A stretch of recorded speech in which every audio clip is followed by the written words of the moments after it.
오늘 새벽에도 하나님의 은혜가 저희 여러분에게 함께하기를 기원합니다. 요시야 왕이 26살에 여호와의 성전을 수리하려 합니다.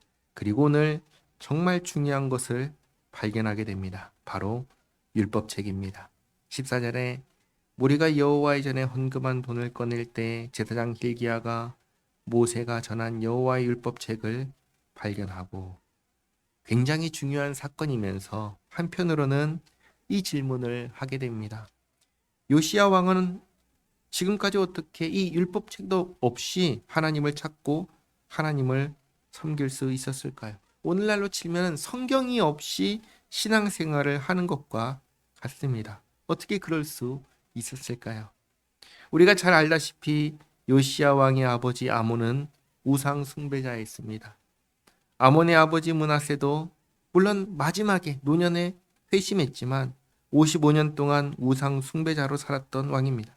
그러니까 할아버지, 아버지가 다스리는 동안에 하나님에 대한 흔적을 아주 철저하게 없애버렸던 것입니다. 이런 상황에서 어떻게 하나님을 찾고 섬길 수 있었을까요? 그야말로 하나님의 은혜라고밖에 말할 수가 없습니다. 성전을 수리하던 중에 모세 율법책을 발견합니다. 왕에게 보고합니다. 15절에 hil기야가 서기관 사반에게 말하 이르되 내가 여호와의 전에서 율법책을 발견하였노라 하고, hil기야가 그 책을 사반에게 주매 사반이 책을 가지고 왕에게 나아가서 본명하여 이르되 왕께서 종들에게 명령하신 것을 종들이 다 준행하였나이다. 또 여호와의 전에서 발견한 돈을 쏟아서 감독자들과 일꾼들에게 주었나이다 하고, 서기관 사반이 또 왕에게 아뢰어 이르되 제사장 hil기야가 내게 책을 주더이다 하고, 사반이 왕 앞에서 그것을 읽음에 왕이 율법의 말씀을 듣자 곧 자기 옷을 찢더라. 이날이 요시야가 모세의 율법책을 읽은 첫날입니다. 쉽게 말해 처음으로 성경을 읽은 날입니다. 하나님 말씀을 듣고 어떻게 하지요? 옷을 찢습니다. 이 말은 슬픔의 표시고 회개의 표시입니다. 20절에 왕이 hil기야와 사반의 아들 아히감과 미가의 아들 압돈과 서기관 사반과 왕의 시종 아사야에게 명령하여 이르되 너희는 가서 나와 및 이스라엘과 유다의 남은 자들을 위하여 이 발견한 책의 말씀에 대하여 여호와께 물으라. 우리 조상들이 여호와의 말씀을 지키지 아니하고 이 책에 기록된 모든 것을 준행하지 아니하였으므로 여호와께서 우리에게 쏟으신 진노가 크도다 하니라. 요시야가 성경을 듣고 비로소 우리의 죄와 하나님의 진노를 깨달았습니다. 그래서 옷을 찢고 슬픔과 회개를 나타낸 것입니다. 그리고 이 말씀에 대해서 여호와께 물으라고 합니다. 그래서 22절을 보면 누구를 통해서 하나님께 여쭙냐면 여선지자 훌다를 통해서 여쭙습니다. 여기서 우리는 요시야가 하나님의 율법책이 없음에도 불구하고 하나님을 찾고 섬길 수 있었던 이유를 발견하게 됩니다. 바로 선지자의 지도가 있었던 것입니다. 선지자는 누구죠? 하나님께서 보내신 사람입니다. 선지자는 하나님의 계시를 받아서 백성에게 전하는 사람이었습니다. 하나님께서 이 선지자를 통해서 요시야에게 은혜를 베푸신 것입니다.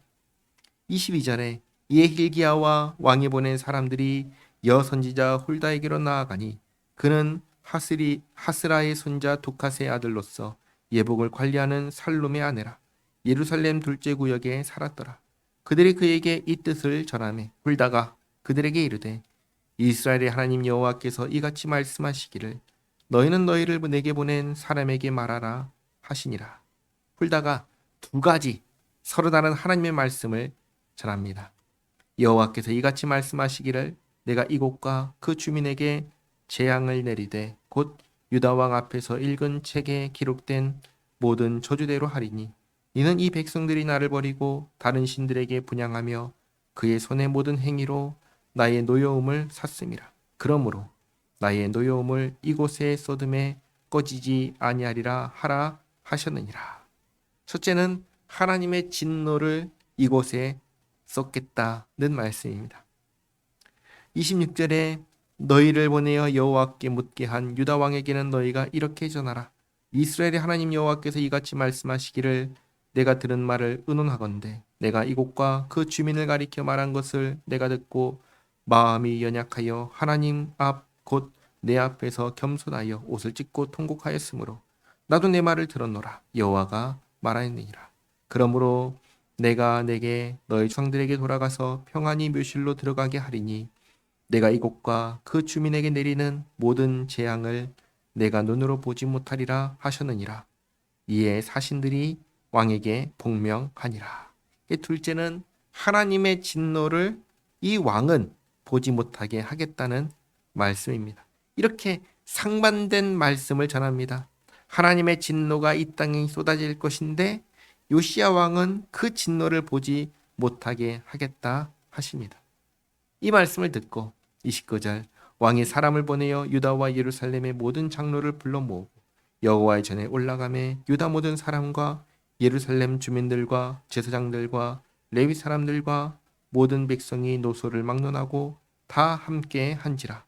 왕이 여호와의 전 안에서 발견한 언약책의 모든 말씀을 읽어 무리의 귀에 들려주고 왕이 자기 처소에 서서 여호와 앞에서 언약을 세우되 마음을 다하고 목숨을 다하여 여호와를 순종하고 그의 계명과 법도와 율례를 지켜 이 책에 기록된 언약의 말씀을 이루리라 하고 요시야 왕이 26살에 성전을 수리하다가 이 율법책을 발견하고 선지자를 통하여 하나님의 말씀임을 확인하고는 하나님 앞에 언약을 세웠습니다. 맹세했다는 겁니다. 왕은 어떤 맹세를 했습니까? 마음과 목숨을 다해 순종하고 지키겠다는 맹세입니다.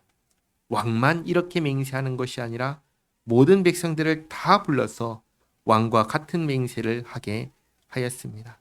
이 32절 말씀 보시면 예루살렘과 베냐민에 있는 자들이 다 여기에 참여하게 하매 예루살렘 주민이 하나님 곧 그들의 조상들의 하나님의 언약을 따르니라. 이와 같이 요시야가 이스라엘 자손에게 속한 모든 땅에서 가증한 것들을 다 제거하여 버리고 이스라엘의 모든 사람으로 그들의 하나님 여호와를 섬기게 하였으므로 요시야가 사는 날에 백성이 그들의 조상들의 하나님 여호와께 복종하고 떠나지 아니하였더라.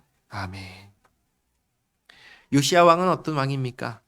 2절을 보시면 여호와 보시기에 정직하게 행하여 그의 조상 다윗의 길로 걸으며 좌우로 치우치지 아니한 왕이라고 합니다. 다윗처럼 한 마음으로 하나님을 섬긴 왕입니다.